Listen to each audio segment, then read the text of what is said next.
I never thought my marriage would end with the help of hidden cameras and my successful wife would lose her career and everything she had built. It started with little things. The robe, slippers, and it ended with a real investigation and violent revenge. I was quiet, loyal, a guy who believed love was enough, until he became the one who watched his wife bring another man into our bedroom. And when I say watched, I mean exactly that. This is the story of how I turned my heartache into a full-scale production, ruined her career with one well-timed blow, and walked away, leaving behind only a clear conscience. But let's see how we got here. It was a Tuesday morning early, maybe 6:45. I'd just come off a 24-hour shift at the private security agency I work for. We run rotating crews, so it's 1 day on, 2 days off. A tough rhythm, especially for the married ones. Long hours, unpredictable days, sometimes no time to breathe between back-to-back calls. Anyway, I came home like always, wiped out and gritty. Brooke always leaves the porch light on for me, even though I'm usually home before sunrise. It was still on. I came in, hung my jacket up, and headed to the bedroom, already halfway dreaming about a shower and 5 minutes of peace. That's when I saw it. My robe, the blue one with the stitched patch on the sleeve, was hanging on the wrong damn hook. That might sound like nothing to most people, but listen, I'm a creature of habit, especially after long shifts. That robe always hangs on the far right hook on the back of the door. Brooke never touches it. Except this time, it was hanging on the left hook. Hers. That's where her bathrobe usually goes. I stood there for a second, just staring at it. Then I noticed my slippers weren't at the foot of the bed, either. They were near the couch in the living room. Not just kicked off. One was under the edge of the coffee table. I don't remember walking in there with them last time I was home. And yeah, maybe I was just tired. Maybe I forgot. But it rubbed me the wrong way. That kind of out-of-place detail, it just stuck. I tried to let it go. Took a shower, had some coffee, watched some news. But that robe kept flashing back in my mind like a blinking red light. It wasn't just the hook. It was the whole room. Things weren't where they should have been. Nothing dramatic. Just little shifts. But the more I looked, the more it fell off. I tried not to overthink it. Brooke had always been particular about her space. She ran the house like she ran her job. Tight, clean. She worked at this upscale marketing firm downtown, all glass walls and business casual fashion shows. She had a title with 3 words in it, something like client development strategist. I never understood what that meant, but I know she made more than me. She was the kind of woman people turned their heads for: tall, flawless skin, always in heels, nails done once a week. That classic blonde looked like she walked straight out of a skincare ad. Still, I loved her. We'd been married 8 years. Things weren't perfect, what marriage is, but I always figured we'd ride out the dips. It's what you do when you make a commitment. You hold on. Lately she felt far away. The kind of far you can't measure in steps, but in silence. She used to greet me when I got home, even if she was dead tired. Not with a whole song and dance, just a smile, a touch on the arm, maybe something small like "coffee's on." Lately, nothing. Sometimes I didn't even know if she was home. She'd be on her phone, face lit by the screen, typing with that focused stare. The phone, man, that was another thing. She never used to care who saw what on her phone. Left it out on the table all the time. But in the last few months, it was always in her hand or face down. And she always took it with her, even to the bathroom. I'd ask how her day was, and she'd say, "Fine," like it was a password to end the conversation. I knew something was wrong. I didn't want to believe what my gut was telling me, but I've worked in surveillance long enough to know what little changes mean. Most people ignore them. Most people don't want to face the truth. But in my line of work, you learn fast that truth doesn't care if you're ready. And I wasn't ready. Not then. But I was getting there. One robe, one slipper, one cold stare at a time. I didn't want to be the kind of guy who got suspicious over nothing. I sure as hell didn't want to become some paranoid husband tearing the house apart looking for clues. But this wasn't just paranoia. I knew what I felt. So I called Tyler. Tyler and I had been friends since freshman year of high school. Total opposites. I was into football and weekend fishing trips, and he was the kind of guy who built his own computers before we even had driver's licenses. He works freelance now: cameras, security systems, smart home installations. Knows his way around electronics better than anyone I've ever met. I drove over to his place and laid it out straight. Told him about the robe, the phone, the weird vibe that had taken over my house. He didn't laugh or brush it off. He just listened. Then he looked at me and said, "You want to know for sure or keep guessing?" That was it. That one question. I sat there staring into my coffee like it had the answer, and finally said, let's do it. A week later, he showed up at my place with a nondescript brown box, just sealed tight with black tape. Inside were 5 small black cameras, no bigger than a salt shaker, but each one had a 1080p wide-angle lens, motion detection, and loop recording to encrypted storage. Tyler said they could run for days without needing a recharge. These aren't toys, he told me. This is real surveillance-grade equipment. Don't tell anyone you have them, and don't let her catch even a glimpse. We waited until Brooke had a full-day conference downtown. She'd be out from morning till evening, which gave us time to work without rushing. First, we tackled the bedroom. We put one camera in the bookshelf, buried behind a row of old hardcovers she never touched. Another went inside an empty lotion bottle that he'd hollowed out and rebuilt with a custom casing. The lens peeked out right where the old pump used to be. Genius. Camera 3 went inside a fake air freshener on her nightstand. Tyler had bought one of those lavender-scented ones at the store, then gutted it. You'd have to pick it up and shake it to even guess something was off. The 4th camera was my idea. We slipped it into the corner of a decorative basket of throw pillows she kept by the window. The 5th camera went in the hallway, tucked behind a wall sconce with just enough of an angle to catch the front door and part of the living room. That one was key. It would show who came in or out while I was away. Tyler did a full sweep of each angle with his tablet, checking the feeds, adjusting focus, running diagnostics. Everything worked perfectly. The audio wasn't amazing, but it would pick up conversation if people weren't whispering. You're good to go, he said, standing up and wiping his hands on his jeans. These things will start recording on motion and save automatically. You just sync your phone, and you'll get alerts when something moves in frame. But don't watch in real time. It'll drive you crazy. Just review it after. I nodded. How long will it hold footage? Up to a week, but I set it to upload to a private drive we'll share access to. That way, even if one goes missing or gets discovered, the footage is safe. I thanked him, handed him a cold beer, and we sat there for a minute. No words, just 2 friends, one of them about to see if his life was falling apart. Brooke came home that night like nothing was different. She kissed me on the cheek, asked if I wanted takeout. We ate in front of the TV. She laughed at some reality show I didn't care about and scrolled through her phone between bites. The whole time, I kept my expression steady. I didn't ask any questions. I didn't let on that the walls had eyes now. It felt weird, knowing what I knew, that there were cameras rolling in the most private parts of our home. It wasn't something I'd ever imagined doing, but I also wasn't living in the same marriage I'd signed up for. I didn't want to catch her doing anything. Honestly, I hoped I was wrong. I hoped the robe had just slipped, that the slippers were moved when she vacuumed, that the cold shoulder was just stress from work and not something deeper. But hope only goes so far. After that, you need answers. And now, I was ready to get them. The following morning after my shift, I didn't even take my boots off before heading to the computer. My back was killing me from the overnight, and my brain felt like scrambled eggs, but I was wired, couldn't shake the tension in my gut. This was the first time I'd be checking footage from the cameras. The hallway cam would have caught the front door, and I figured if there was anything strange, it would show up there first. I poured myself a black coffee, no cream, no sugar, just bitter and hot the way I needed it, and sat down to load the drive. Tyler had set up a little system for me to go through each camera's motion triggers, all time-stamped and organized. Everything looked ordinary until about mid-afternoon. That's when I saw him. The timestamp read 3:27 p.m., and sure enough, the hallway camera picked up the door opening. In stepped Mike, our upstairs neighbor. Mike's not exactly subtle. He's a big dude, probably pushing 280 pounds, bald, always wears one of those sleeveless flannel shirts no matter the weather. Never had a problem with the guy before, just figured he was harmless. But there he was, casually walking into my home. He didn't even hesitate. Walked straight past the camera view toward the kitchen. The thing is, Tyler and I didn't rig one in there, mostly because the kitchen layout was too open, and Brooke kept everything too neat to hide anything well without her noticing. We figured it wasn't the critical space. In hindsight, maybe that was naive. So all I could do was sit there and guess. Did he grab a beer?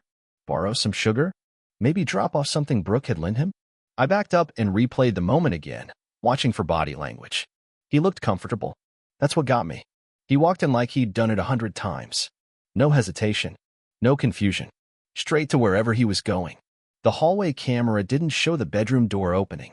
None of the bedroom cams picked up motion while he was there, which meant he stayed near the front of the apartment the entire time.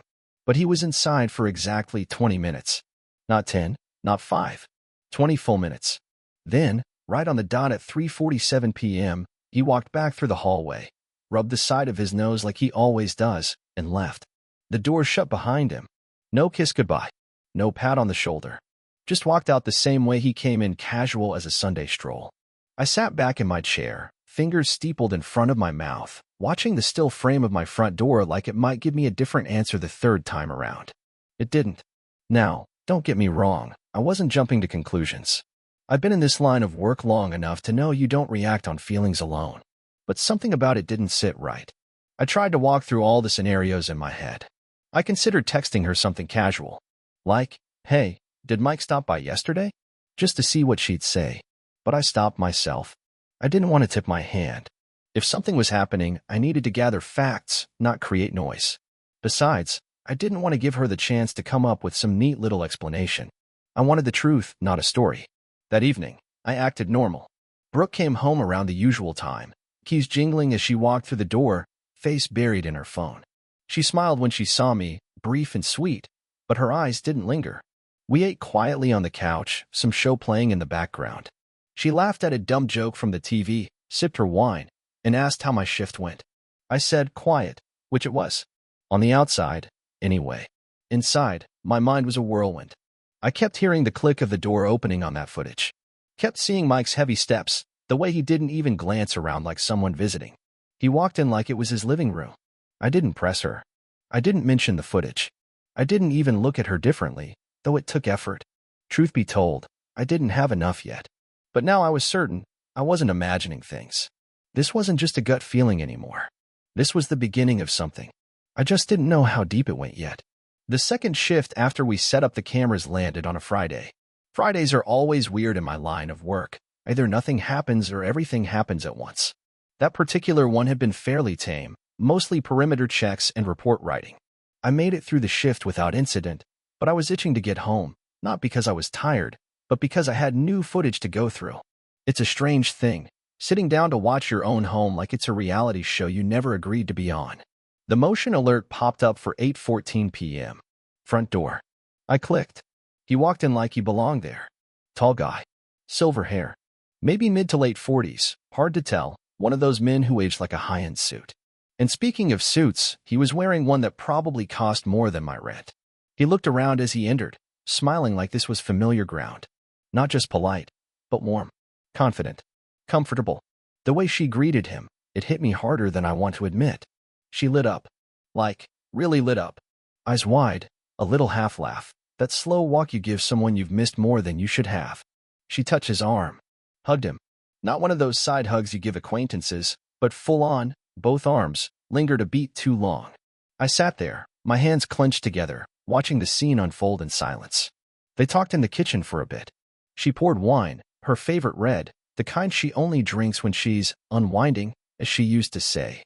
He took a seat at the counter like he knew the drill. They laughed. I couldn't hear everything. They weren't close enough to the hallway mic for full audio, but I caught enough to know this wasn't their first conversation. Her body language, his comfort, the ease between them, it all painted the same picture. This wasn't new. 10 minutes passed, maybe 12. Then she grabbed the bottle and 2 glasses, and they walked out of the kitchen, straight into the bedroom. The hallway camera followed them until they were out of view. The bedroom cams, God, those cams picked it all up. Every step, every glance, every gesture. The way she tucked her hair behind her ear, the way she sat on the edge of the bed, the way she looked at him like he was the only person in the world. It wasn't just the betrayal. It was the effort she put into it. She had cleaned the room, changed into something I'd never seen before, some kind of soft robe with lace sleeves. She was wearing the bracelet I gave her for our 5th anniversary, the one with the small heart charm, she said reminded her of our honeymoon in May. That damn bracelet. I didn't watch long. I couldn't. Not all of it. But I saw enough to know this wasn't some spur-of-the-moment mistake. This was deliberate. Familiar. Rehearsed, even. She had prepared for him. I paused the video and just sat there, staring at the screen. The footage froze on her face, smiling, relaxed, Nothing like the person I'd been living with the past few months. She hadn't looked at me like that in years. My hands were cold. My shoulders were stiff.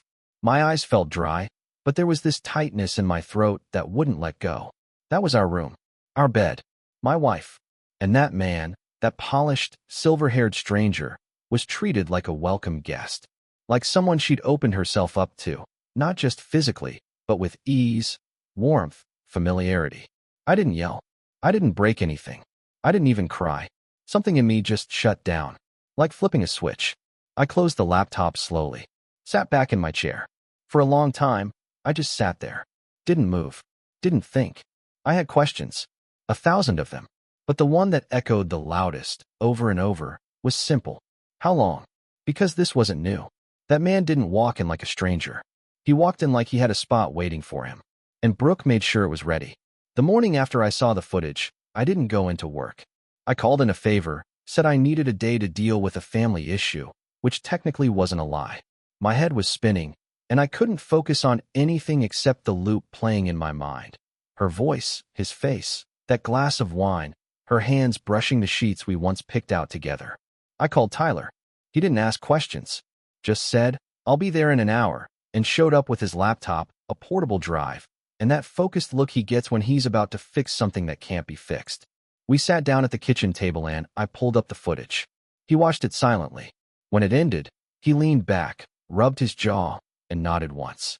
"I'm guessing you're not just looking to cry it out over a six-pack," he said. "Nope." "Okay, then let's do this." We spent the next few hours combing through the footage.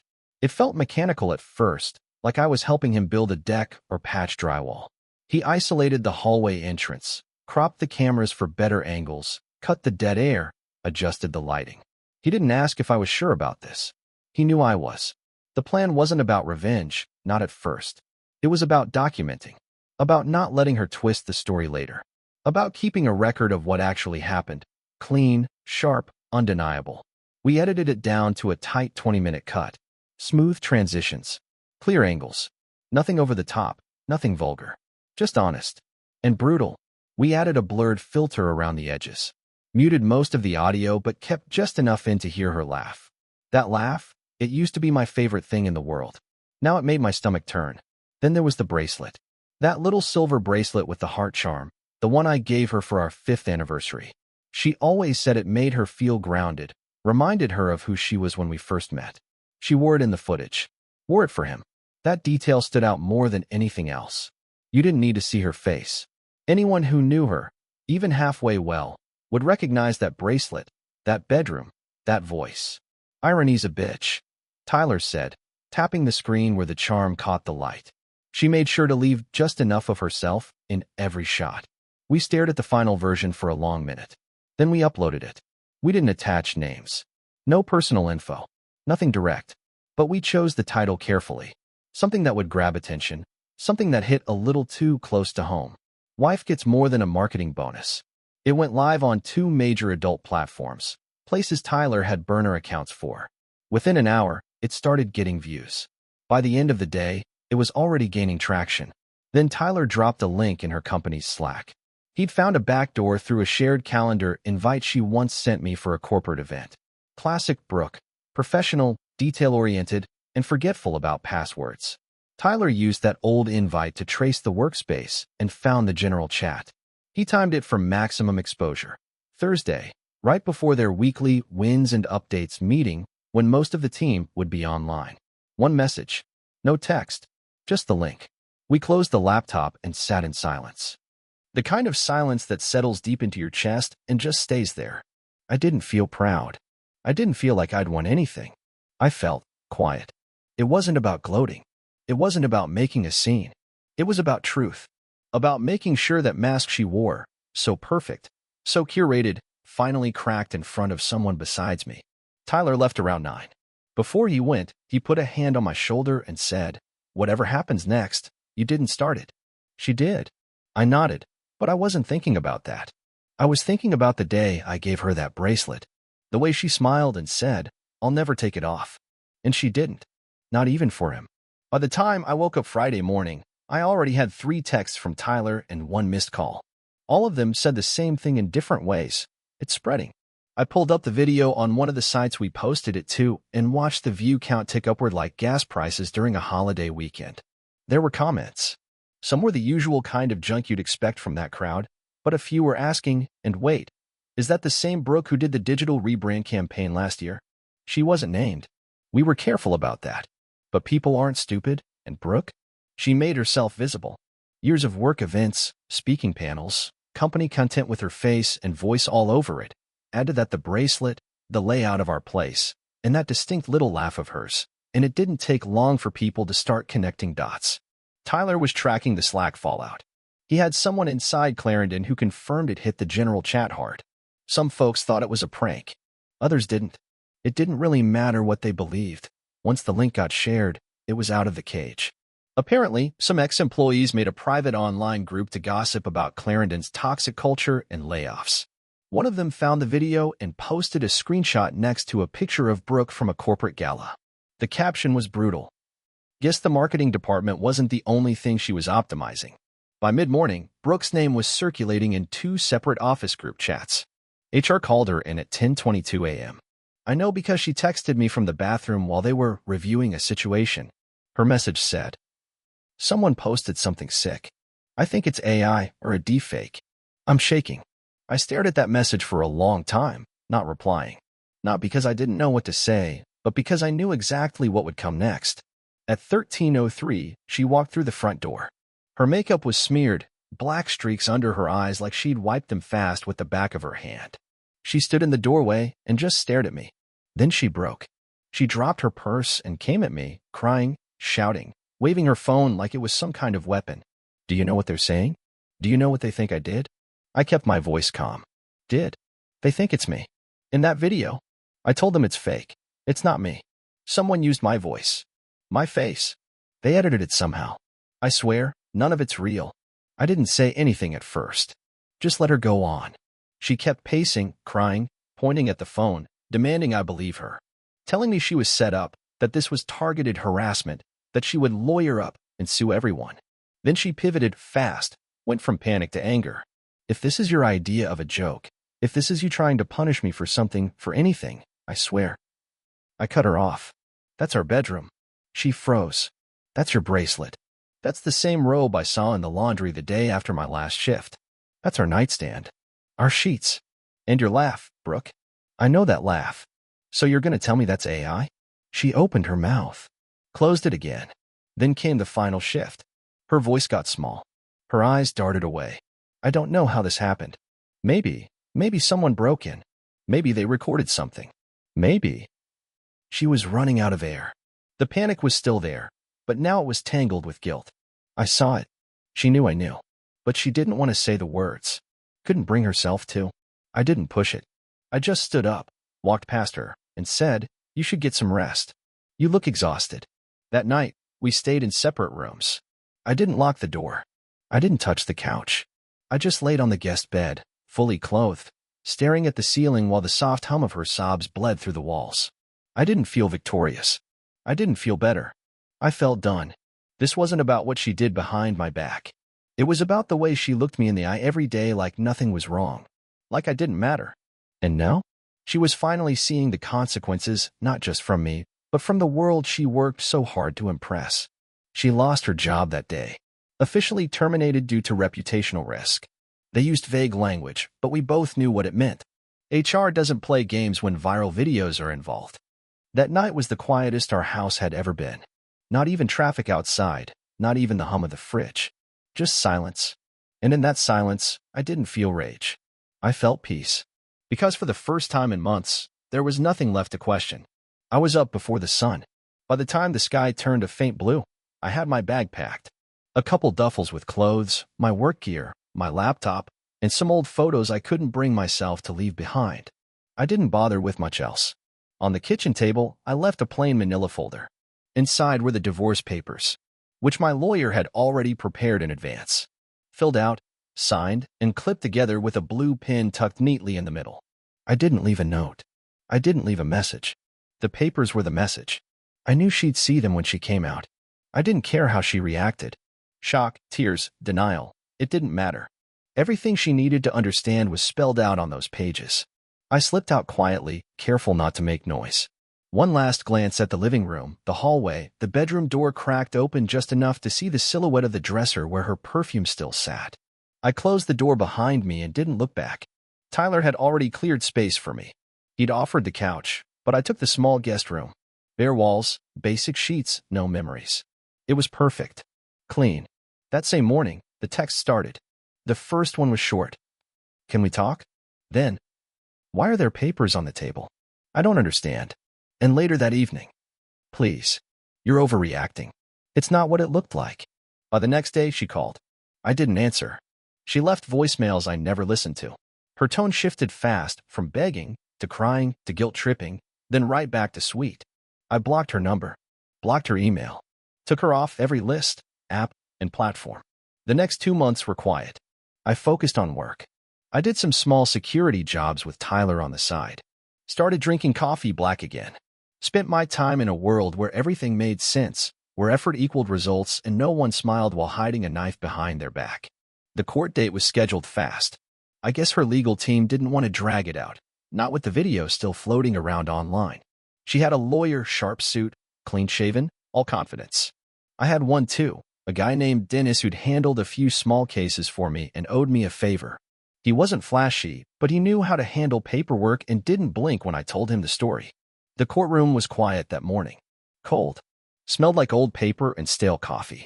Brooke showed up looking like a shadow of the woman I used to know.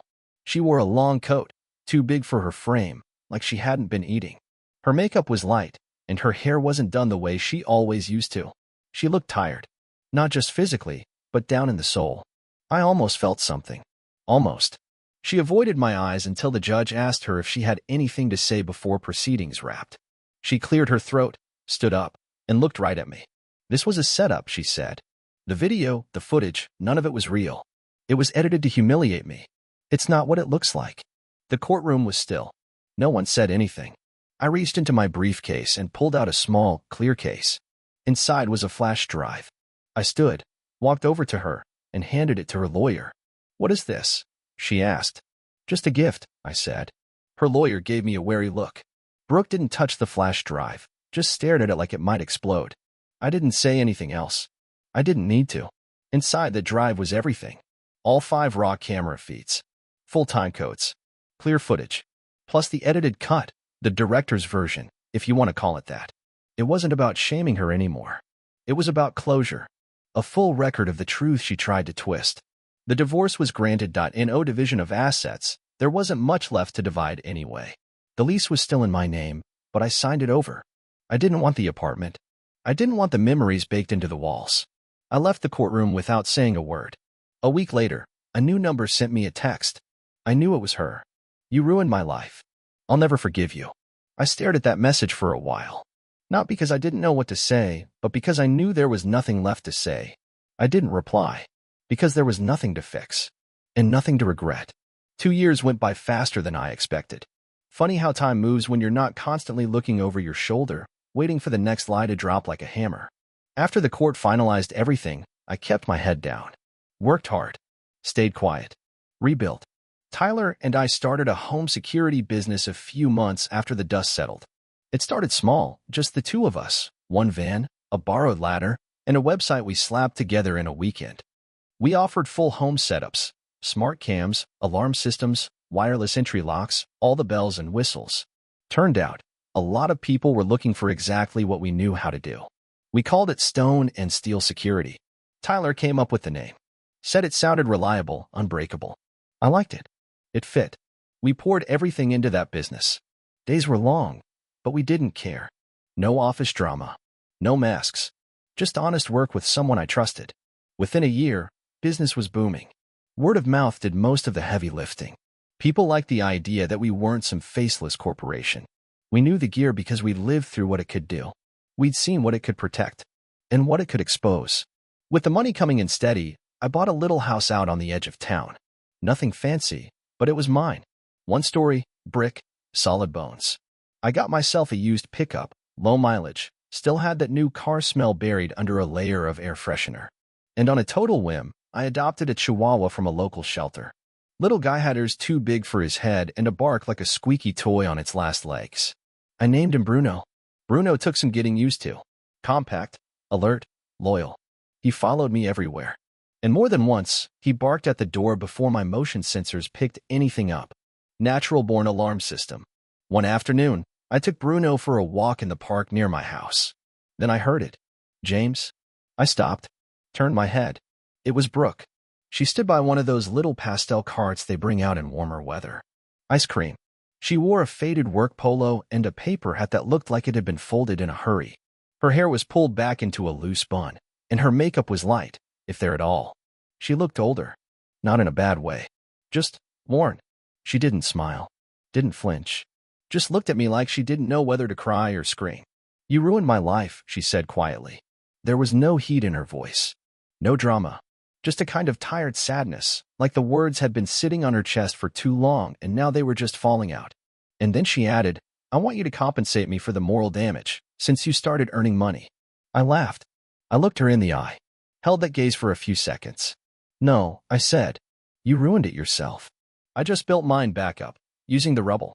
And compensation? Let her lover compensate, and throw in a little extra for my nerves. I replied. I didn't wait for a response. Didn't ask how she was doing. I didn't need to. Now, sometimes people ask me if I'd ever take her back. If I regret what I did. The cameras. The video. The silence. I don't. You give someone your trust, your time, your loyalty, you expect them to hold that with care.